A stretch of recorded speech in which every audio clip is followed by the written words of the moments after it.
श्रीमन्नारायण नारायण हरि हरि ओ। श्रीमन्नारायण नारायण हरि हरि ओम। तब राजा तपस्वी की बस में हो गए थे, तो उन्होंने कहा, हे राजन, मैं तुमको पहचानता हूँ कि तुम मुझसे कपट जरूर किए, लेकिन ये कपट करना मुझे अच्छा लगा। राजा को जहाँ तहाँ अपना परिचय नहीं बताना चाहिए। गुरु की कृपा से मैं जानता हूँ तुम्हारा नाम जो है प्रताप भानु है, तुम्हारे पिता का नाम सत्यकेतु है, इसलिए और मैं तुम पर प्रसन्न हूँ कि हे तात, तुम्हारा निष्कपट भाव देख करके, अपने प्रति अगाध प्रेम देख करके मैं तुम पर बहुत खुश हूँ। तुम जो तुम्हारे मन में भाव उठ रहा है, जो कुछ मुझसे मांगोगे मैं तुम्हें दे दूंगा।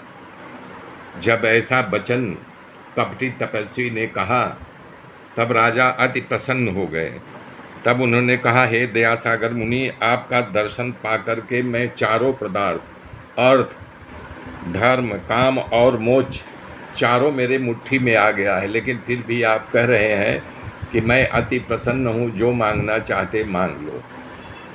तो मैं ये कहना चाह रहा हूँ प्रभु कि दुर्लभ है जो मांग रहा हूँ, लेकिन आप अपना पुत्र और आप अपना प्रिय समझ करके मुझे दीजिए। मेरा ये शरीर कभी वृद्ध न हो, मैं मृत्यु के दुख को कभी न प्राप्त करूं, और तो और मैं युद्ध में मुझे कोई जीत न सके। पृथ्वी पर मेरा 100 कल्प सुधी जो है राज्य एक छत्र राज्य रहे। कहता पसनिप ऐसे ही हो,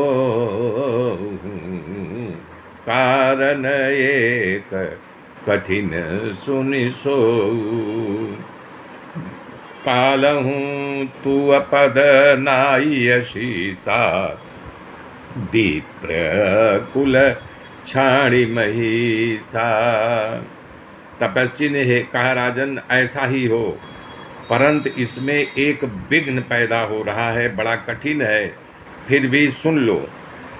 हे पृथ्वी के स्वामी, केवल ब्राह्मण कुल को छोड़ करके काल भी तुम्हारे चरणों में अपना शीश जो है नमाएगा। तब के बल से ब्राह्मण सदा बलवान रहते हैं, और उनके तपस्या के फलीभूत हो करके वो जिसको श्राप दे देते हैं ब्राह्मण, वो फलीभूत हो जाता है। तो इसलिए तुम ब्राह्मणों की सेवा करके उनको अपने वश में कर लो। तो ब्रह्मा विष्णु महेश भी आपको शीश नमाएंगे, लेकिन ब्राह्मणों को अपने वश में करो। ब्राह्मण कुल पर किसी का जोर नहीं चलता है, और दोनों भुजाओं को उठा करके मैं ये सत्य कह रहा हूँ, सत्य कह रहा हूँ, सत्य कह रहा हूँ, तुम्हारा नाश किसी के जरिए नहीं हो सकता, केवल ब्राह्मण को छोड़ करके। राजा तपस्वी का वचन सुन करके खूब प्रसन्न हो गया, अति प्रसन्न हो गया, और कहने लगा, हे स्वामी, मेरा अब नाश नहीं होगा। हे कृपा निधान प्रभु, आपकी कृपा से मेरे सभी काल में कल्याण ही कल्याण होगा। तो कपटी तपस्वी ने कहा, एव मस्तु, ऐसा ही होगा। तो मुनि, मेरा मिलना और तुम्हारा मार्ग का भूलना, ये कभी किसी के सामने इसकी चर्चा मत करना, भूल से भी नहीं करना। हे राजन, मैं तुमको किसी से न कहने के लिए मना कर रहा हूँ, क्योंकि इस प्रसंग को किसी से कहोगे छठवें कान में, जैसे मान लो 1 2 3 4 कानों कान, छठवें कान में जैसे बात गई वैसे तुम्हारा नाश होना निश्चित हो जाएगा। हे मेरा वचन सत्य मानना। हे प्रताप भानु, सुनो, इस बात को किसी से बताने से या ब्राह्मणों के साथ से तुम्हारा नाश होगा, दूसरे किसी कारण से नहीं। वो कहना चाह रहा है कपटी मुनि कि ये तुम जो जंगल में रास्ता भूल गए, मैं तुमको इस वन में मिला, ये किसी चीज़ की चर्चा नहीं करना।